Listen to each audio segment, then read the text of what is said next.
Bueno, generalmente buscamos medicina para cuando tenemos una contractura, cuando tenemos una presión alta, cuando estamos con algún padecimiento. Pero ¿qué pasa con esas heridas? ¿Qué pasa con esas tristezas del alma?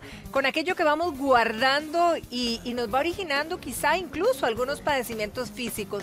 Hoy vamos a hablar y vamos a ver cómo realmente salir de esas heridas del pasado de la mano del doctor Esteban Carvajal. Muy buenos días, bienvenido Esteban. Muchísimas gracias. Patricia, muchas gracias por la invitación.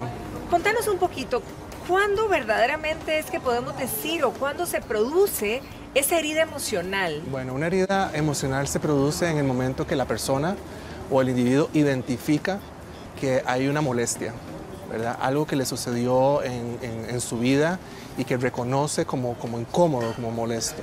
Ahí es cuando se da la herida emocional, ¿verdad? Ante situaciones y eventos que la persona no puede controlar y que asume a sí mismo que no tiene control sobre ellas. Ahora, si habláramos de los pequeños de la casa o de los adolescentes, ¿qué podría provocar una herida emocional en ellos? Y si además con tan corta edad pudieran ya tener esa herida. Claro que sí, digamos, pueden ser muchísimos factores. Recordemos que los niños y los adolescentes están en un proceso de construcción de su personalidad, desarrollando sus estructuras cognitivas y fisiológicas. Entonces, ante esto pueden causar cualquier cosa, desde una relación con sus pares, ¿verdad? La aceptación, ¿verdad? Que están en ese proceso de identificación. Entonces, si ven algunas cosas que otros niños tienen y que ellos no, violencia en sus casas, ¿verdad? En su núcleo familiar primario, en el entorno, todas estas cuestiones, ¿verdad? Pueden ir causando que los niños creen, digamos, traumas, creen, digamos, heridas emocionales, ¿verdad? Considerables. ¿Y qué pasa, doctor, con nosotros los adultos, verdad? Que a lo mejor hemos arrastrado un sinfín de emociones, situaciones que tenemos marcada esa herida. ¿Cómo puede haber impactado y cómo impacta nuestra vida? Claro, porque mucho de lo que somos hoy es producto de todo lo que hemos llevado. De todo lo que hemos llevado, exacto. Y lo que sucede es que a veces nosotros no trabajamos esas cosas, ¿verdad? No las guardamos. Entonces vamos creciendo con una serie de patrones distorsionados de pensamiento, ¿verdad? Y de ideas en relación a ese evento y de alguna manera pues puede provocarnos, digamos, como un malestar, ¿verdad? Que no lo hemos trabajado y que lo seguimos arrastrando cuando venimos a tener, digamos... ¿Esto podría impactarnos de manera física también? Claro que sí. Claro que sí.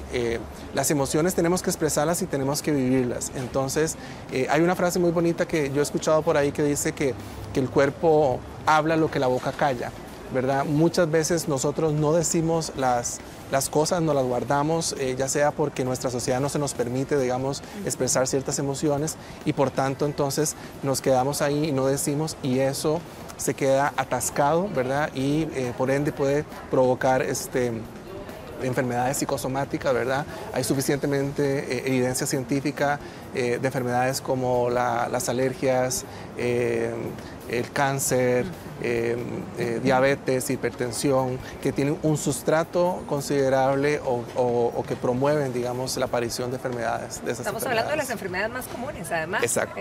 Imagínense el peso que puede eso tener. Exacto. Ahora, ¿qué pasa con las personas que se aferran, digamos, ¿verdad?, a esas heridas emocionales?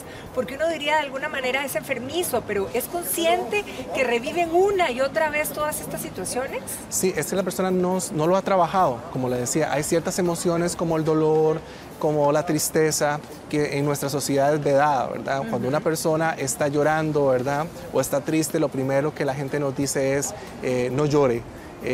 No se sienta mal, ya la persona, si es una persona que murió, ya está en un mejor lugar, o si estamos enojados y expresamos nuestro enojo, nos dicen usted sí es una persona incómoda y otras cosas. Entonces, todo eso lo que ha provocado es que nos vede los sentimientos, no los podamos expresar, como le decía, se queden fijados ahí y de alguna manera pues no nos permiten avanzar.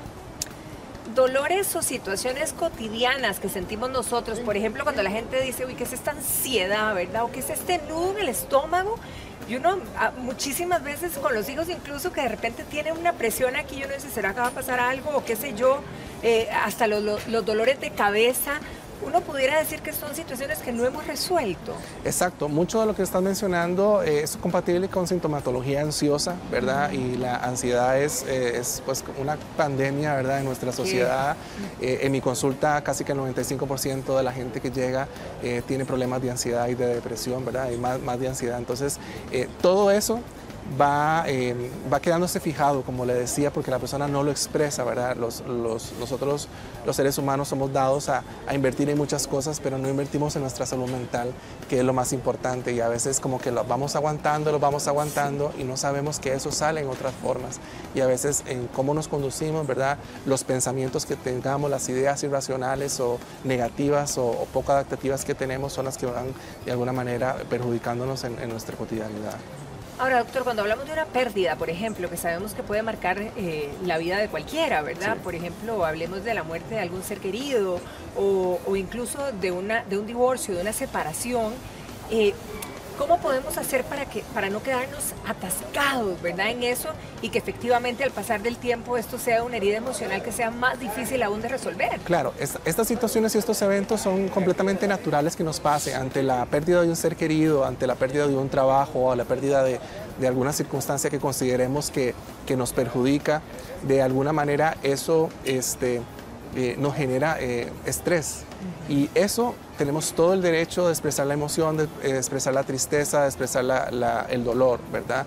El problema es, Patricia, cuando la persona se queda fijada ahí, ¿verdad? Si la persona no trabaja con sus propios recursos o pide ayuda psicoterapéutica o religiosa o de cualquier índole que le pueda servir, si la persona eso no lo trabaja, ¿verdad? De alguna manera no va a poder seguir adelante. Entonces, ante una pérdida, ante una circunstancia, es expresar la emoción, es vivirla y también pues trabajarla para poder seguir adelante, porque si no la trabajamos se queda atascada. El malestar no es, o el problema no es expresar la emoción, ¿verdad? La tristeza o el dolor, sino que no la manejemos de una manera adecuada y nos quedamos fijados en ella. Otra cosa que podría eventualmente dejarnos atascados es el temor, el miedo. Claro. Claro. El miedo es una emoción también básica que tenemos los seres humanos, es necesaria. Sí, que es natural, pero uno dice, ¿hasta qué punto puede ser negativa? Exacto, ¿verdad? Es negativa en el momento en que me quedo igual fijado en ella y empiezo a construir o a tener pensamientos inadecuados, desadaptados en función de eso a lo que le tenemos miedo. Porque desde el enfoque en el que trabajamos, lo que se dice es que no son las situaciones y los eventos lo que provocan las reacciones emocionales o las conductas que tenemos, sino lo que percibimos de ellas, ¿verdad? Las ideas, las creencias, las imágenes y los recuerdos. Entonces, si aprendemos a modificar cómo percibimos esas situaciones, ¿verdad? De miedo o de tristeza, podemos de alguna manera tener reacciones diferentes ante eso. Algo que pasa en la vida cotidiana también, y para los que nos están viendo, ¿verdad? A lo mejor se identifican de que de repente uno tiene como una situación enérgica o una discusión como con alguien y cuando eso termina, ¿verdad? Salimos y queda una sensación horrible. A mí personalmente generalmente puede ser en el estómago, en la pancita, que te quede como una cosa ahí deambulando, ¿verdad? Que a todos debe atacarnos de manera diferente. Sí. ¿Cómo deshacernos de eso? ¿Cómo manejar que eso no suceda? Igual.